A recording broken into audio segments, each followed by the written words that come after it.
My name is Howard Nusbaum. I'm a professor of psychology at the University of Chicago, the Stella M. Rowley Professor of Psychology. I'm also the Master of the Social Sciences Collegiate Division, Deputy Dean for the Social Sciences Division, and Director of the Center for Practical Wisdom. I'm the principal investigator on the Preaching and Neuroscience project with the Catholic Theological Union.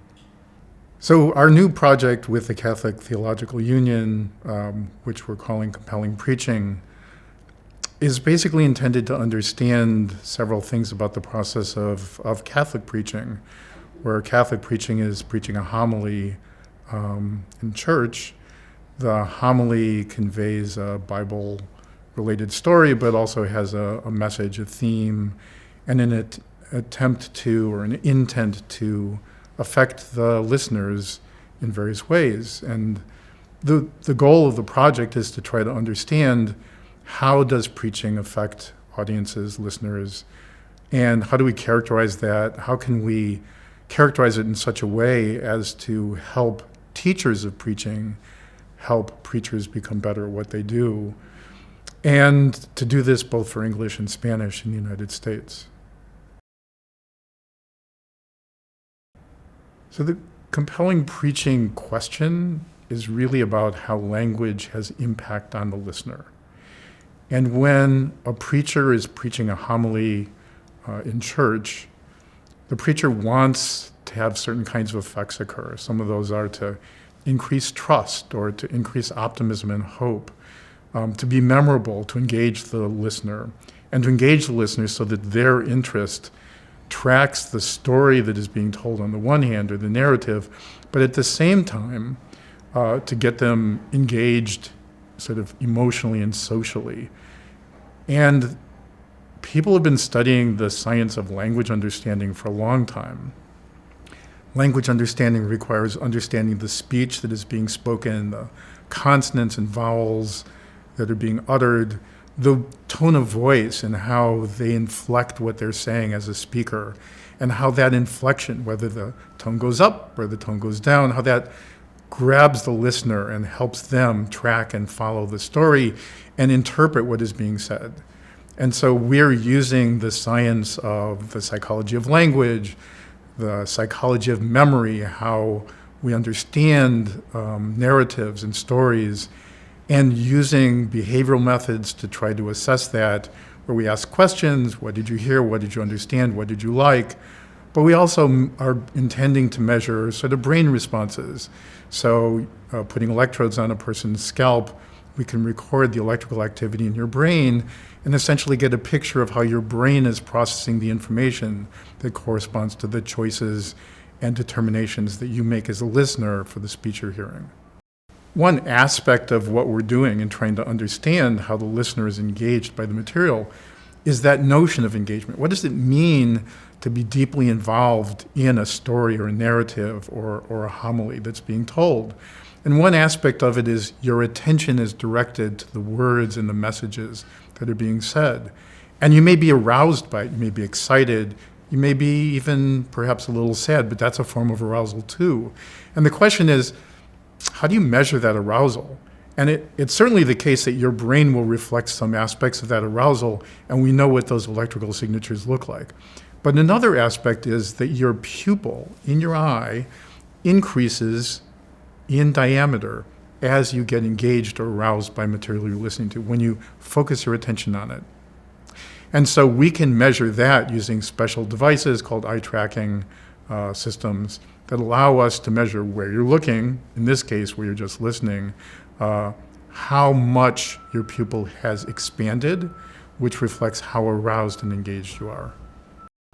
So we can measure aspects of attention and arousal, how engaged you are in the material, how it affects you emotionally with scalp electrodes, and measure the electrical activity of your brain. But at the same time, we want to be able to measure something that is closer to your behavioral responses.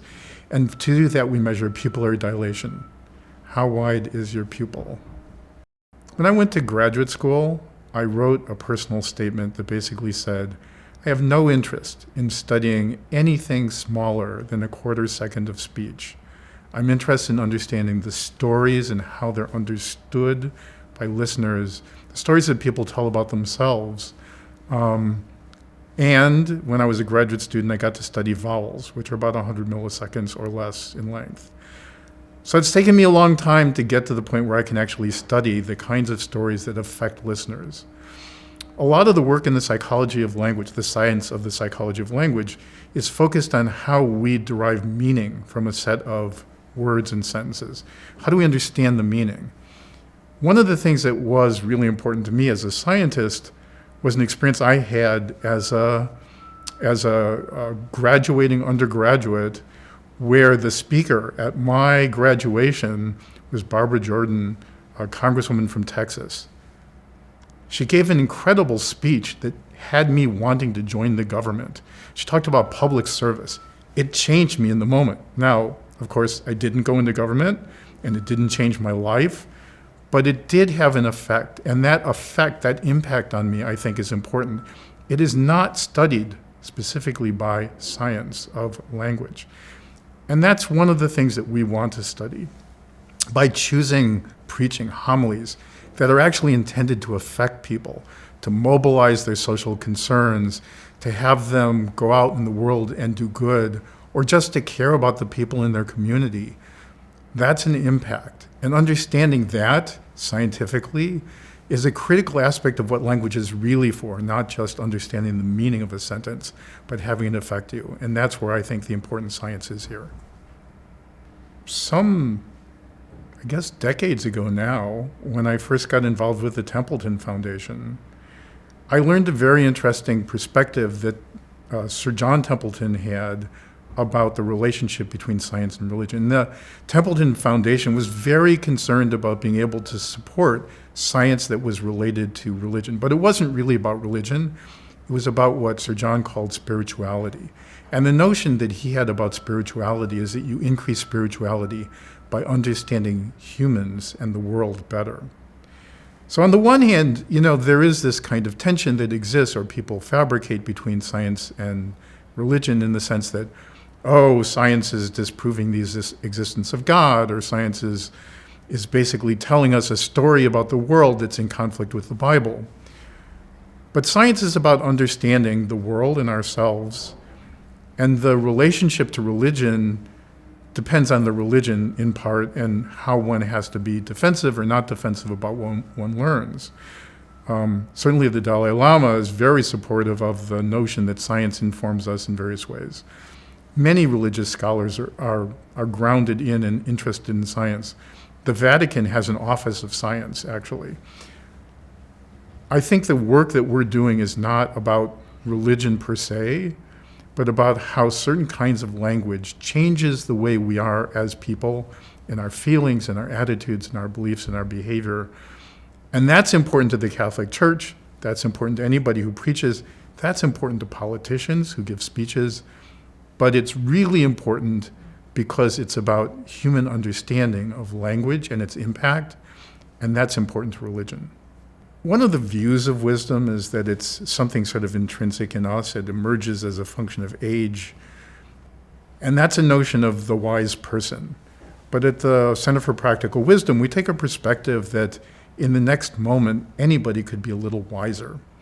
Some experience could happen, some belief, some knowledge could change the way you view the next situation you're engaged in. By virtue of that change, you could act a little more wisely. I think that when we started the center, our view was that experiences change us, and maybe the accrual of those experiences might make us a wiser person. But just getting wiser in the next moment is important. One of the kinds of experiences that's really important that we know about is the effect of language on people in various ways. So, for example, there was a study run at the center where we exposed people to language from loving kindness meditation, and we found that increased empathy. Experiences like that, listening to a certain kind of language and then having more humility about yourself, that is what you know and what you don't know, or being able to take someone else's perspective for a moment, just to think about what's important to them. Those are things that advance your reasoning to be a little bit wiser. And homilies are intended to do that by increasing your sense of optimism, by increasing your sense of what another person's life might be like, what their concerns are like. A homily can change the way you view the world, view other people, and view yourself. And in doing so, has the opportunity, perhaps, to make you a little bit wiser. So in starting this project, trying to understand the impact of homilies and how to make a better homily or a better preacher of homilies, we need to know what a compelling homily is. So in the very first year, in the beginning, we have to figure out what makes a homily compelling to some degree.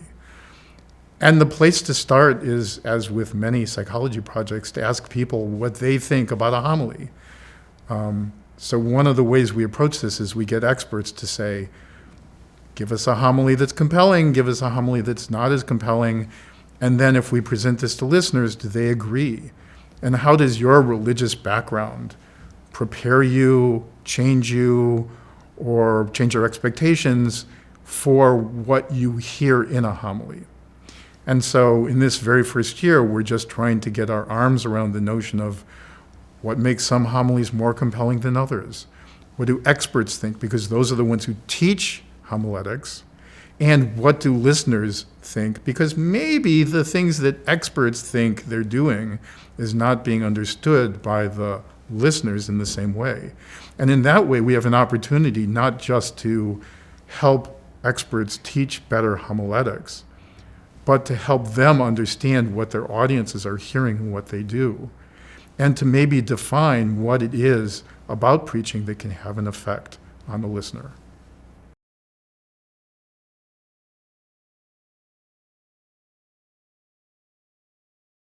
It's an interesting question to consider who is the recipient of a homily. So on the one hand, most preachers probably think about their audience, who are the constituents of their church, who comes as part of the congregation on a regular basis. And largely those are going to be, at least given the project that we have, those are going to be Catholics, mostly Catholics, probably going to church on a regular basis, and so they have an understanding and expectation of what homiletics is like. On the other hand, it's not necessarily the case any longer that every preacher is preaching to their congregation. They're posting podcasts of homilies. They're doing other kinds of social media. And so homilies are being received by a broader spectrum of audiences probably than ever in the past.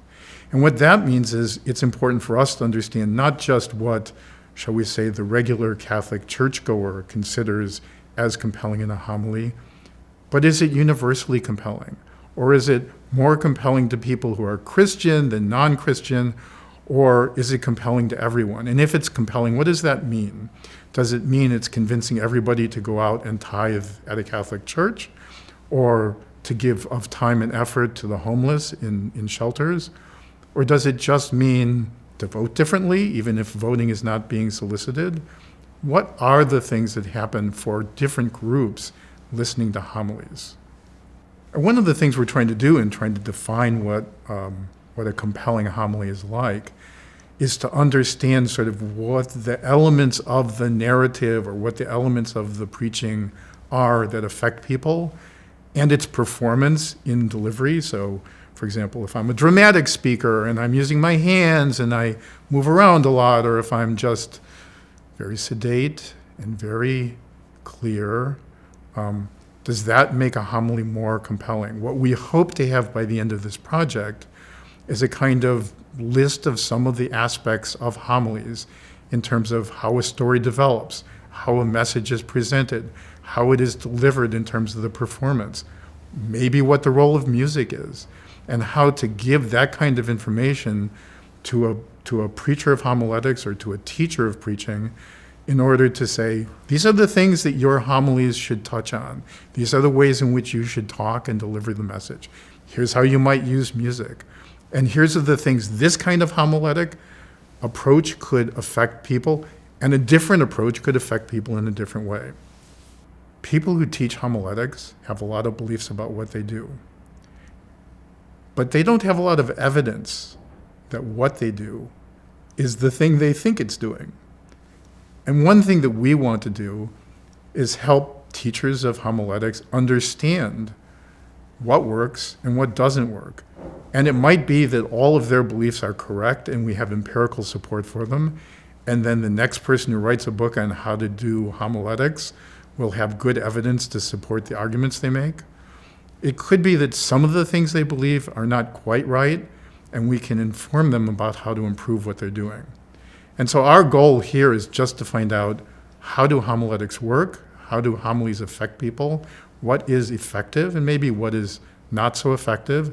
And that can help teachers and preachers improve what they do.